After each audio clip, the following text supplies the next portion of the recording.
Bonjour à tous et bienvenue sur ma chaîne. Une petite vidéo express qui va durer même pas 5 minutes. Tout ça pour m'excuser, je voulais m'excuser vraiment concernant le tour, la carte pensée. J'ai dit plusieurs erreurs, j'ai fait plusieurs erreurs. Donc je voulais m'excuser auprès de tous les abonnés, vraiment, d'avoir fait cette erreur. Donc je vais rectifier tout ça, ça va durer peu de temps, vous allez voir. Donc vraiment désolé, je m'excuse, hein, c'est rare que je me trompe. Et là j'ai fait plusieurs bourdes, donc je vais vous expliquer à nouveau vite fait.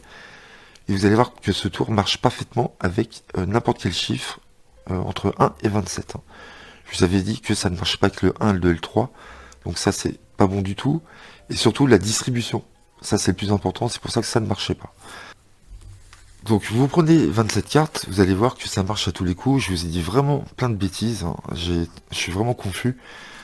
Je pensais pas faire autant d'erreurs. Donc, vous allez voir que ça marchera vraiment avec n'importe quel chiffre entre 1 et 27. Donc il faut bien suivre ce que je dis pour que ça marche à tous les coups. Donc vous distribuez comme ça déjà 3, 4, 5, 6, 7, 8, 9.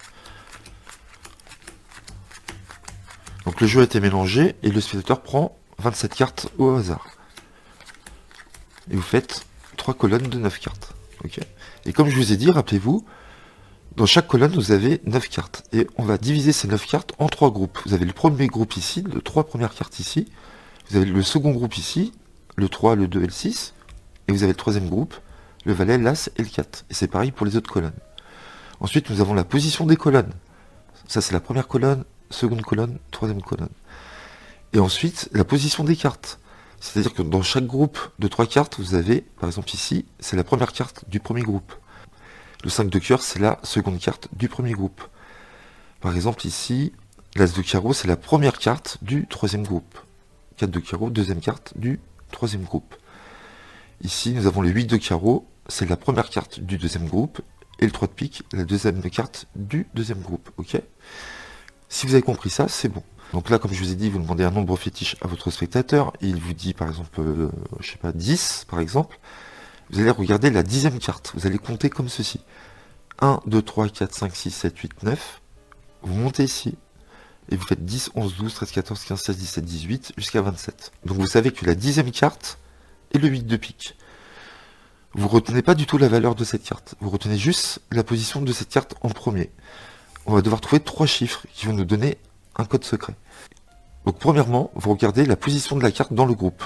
Elle est en quelle position? Elle est en première position. Donc vous retenez 1. Ensuite, vous allez regarder dans quel groupe elle est.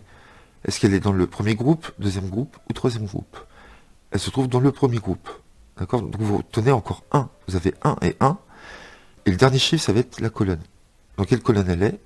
Dans la deuxième. Donc vous retenez 1, 1, 2. C'est tout ce que vous avez à retenir. C'est très simple. À ce moment-là, le spectateur peut penser à n'importe quelle carte ici. C'est ça qui est fou dans ce tour. C'est que peu importe la carte pensée, à ce moment-là, elle se retrouvera en 10e position. Donc imaginons, le spectateur choisit le valet de carreau. Vous avez 1, 1, 2.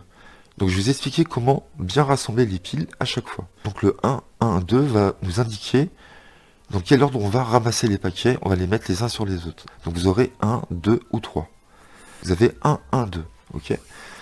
Il vous dit, j'ai choisi ma carte mentalement. Il vous la dit pas. Elle est dans cette colonne. Donc vous avez le code 1, 1, 2. Donc le 1, il va falloir mettre le paquet tout en dessous. Pourquoi? Parce que quand on va retourner les cartes, après face cachée, forcément, le 1, c'est le paquet du dessus. Ok. Le 2, le paquet du milieu. Et le 3, ça sera le paquet du dessous. Ok. Donc on a 1, 1, 2. Donc vous ramassez comme ceci. Et vous mettez ça en dessous. D'accord? Parce que si on retourne, là, on a bien le paquet qui est en première position. Deuxième position, c'est le milieu. Et troisième, c'est en dessous. Donc si ça avait été 3, on aurait déposé le paquet sur le tas en dernier. Donc là, on vient de faire la première partie, le 1. Il nous reste encore à faire le 1 et le 2. Donc encore 2 distributions. Et là, où je m'étais trompé, déjà c'était pas très clair pour le 1, le 2 et le 3. Là, c'est beaucoup plus clair, je pense. Là, ce que j'avais omis de faire, c'était très important, c'est pour ça que ça marchait pas. Je distribuais les cartes face visible. Et pas du tout. Il faut les mettre face cachée. Et là, cette fois-ci, vous les mettez face visible et de gauche à droite. D'accord? Comme ceci. Et vous faites 3 colonnes de 9 cartes. Donc, vous lui demandez dans quelle colonne se trouve sa carte, il va vous dire ici. Et pareil, vous allez le mettre tout en dessous. Donc, vous récupérez les deux tas. Et donc, le 1, c'est le paquet du dessus qu'on retourne. D'accord? Donc forcément, vous le mettez en dessous. On retourne, le paquet est bien en première position, à partir du dessus du jeu. Vous mettez face cachée et vous distribuez encore une dernière fois face visible. Et là, forcément, vous voyez comme le valet de carreau ici, qu'on a 9 cartes ici, si on met ensemble, il sera, le valet de carreau sera en 10e. Donc là, le dernier chiffre que vous avez en tête, c'est 2. Donc par rapport à la colonne qui va vous dire, il faudra la mettre au milieu. Donc ça, c'est facile. Ok, donc il vous dit ici, donc vous la mettez au centre. D'accord? Et automatiquement, le valet de carreau se retrouve en 10e position. 1, 2, 3, 4, 5, 6, 7, 8, 9 et 10. Donc je vous avais dit que ça marchait pas avec le 1, le 2 et le 3. Donc on se refait un dernier exemple. On va prendre le 1. Imaginons le spectateur vous dit 1. Donc vous regardez la carte ici. Donc vous savez qu'elle est en première position dans le premier groupe. Donc ça fait 1, 1 et première colonne. On n'a que des 1. D'accord? Donc il faudra toujours mettre le paquet tout en dessous à chaque fois. On va prendre la même carte, le valet de carreau. On va voir ce qui se passe. Donc vous avez 1, 1, 1. Donc forcément, vous mettez en dessous, puisque quand on retourne, le paquet est au-dessus, donc ça correspond au 1. Face cachée, face visible. Donc le valet de carreau est ici, vous dit ici, vous ramassez et vous mettez en dessous. Vous retournez et vous distribuez une dernière fois. Et là, vous avez vu, forcément, la carte sera en première position. Peu importe la carte pensée parmi les 27. Ça, c'est merveilleux. Vraiment, j'adore ce tour. Et là, la méthode, elle est vraiment très facile. Donc là, il vous dit dans cette colonne-là, donc c'est le 1 encore, ici.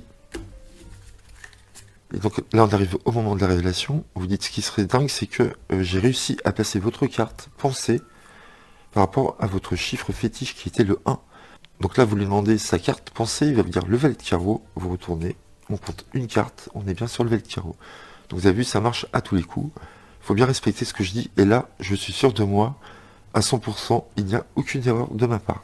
Donc vraiment, encore désolé d'avoir dit que des bêtises dans l'autre vidéo. J'espère que c'est clair, cette fois-ci, faites-le, c'est vraiment extraordinaire, c'est une bombe atomique, vraiment.